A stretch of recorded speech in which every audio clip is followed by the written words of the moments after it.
Sa number 7,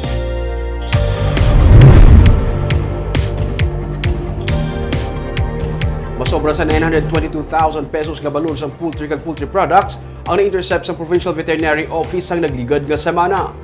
Sa April 16 to 22 nga report sa Provincial Veterinary Office, nalakip na diri ang 13,000 heads sang day-old chicks gikan sa Bukidnon nga na-intercept sa checkpoint sa Kabangkalan City. Sunod sa kay Dr. Rinante Dicena, inigin ship back balik sa place of origin. Nalakip man sa report ang confiscate nga mga balot nga gin-hand carry.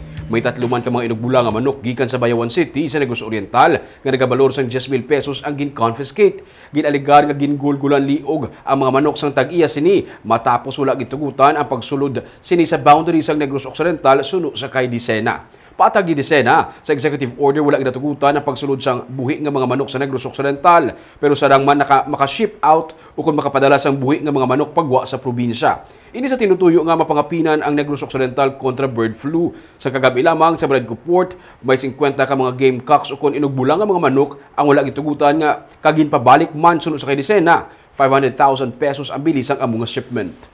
Bawal na iya kay tinapunta sa ato ng iyo nga atong entry on live pagabi di man may tips di kami nadakpan di sa pabalik na mo sa Luiso.